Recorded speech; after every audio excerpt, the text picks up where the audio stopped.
Hello everyone, this is a quick video on using the library's resources from West Virginia University in order to find reliable peer-reviewed academic journal articles and other sources as well.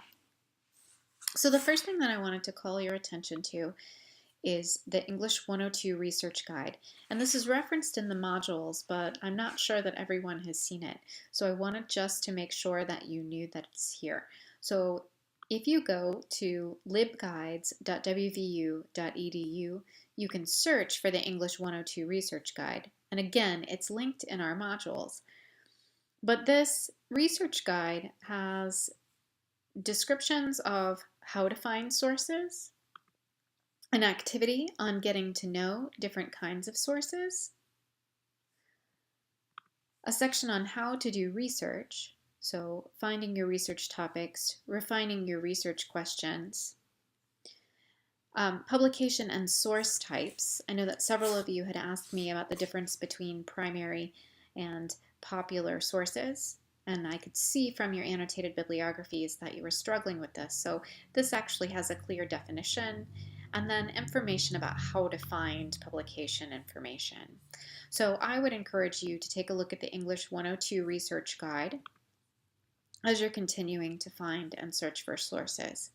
The other thing that I wanted to show you is how to use the library's database in a more general way to find sources that are helpful to you. So you can see that I'm at the main libraries page. It's lib.wvu.edu. And I'm going to start by just typing some search terms into this general search bar. So one of my interests is place-based writing instruction. So I'm just going to type that in and see what happens. And so you can see that WVU Libraries gives me access to more than 20,000 results here. Some of them are books, some of them are articles, some of them are new, and some of them are very old. And I can sort these however I want to, but what I really want is academic articles here. So I'm going to click full text, and I'm going to click peer-reviewed.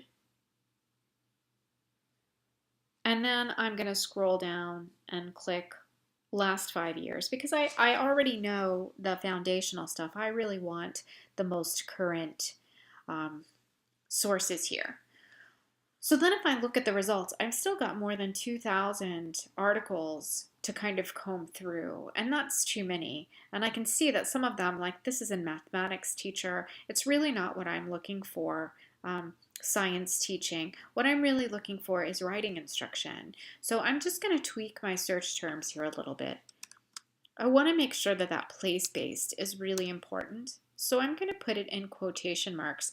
I want place-based to be one of the terms that's exact here. So now this has got me down to 105 results.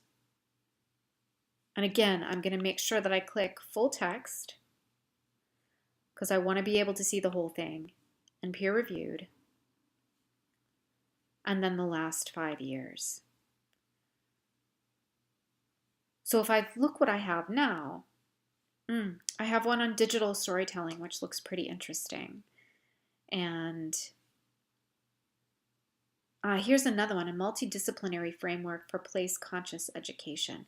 So that one looks really interesting. I know that David Grunwald is a scholar in the field, so this might be an article that I really want to use.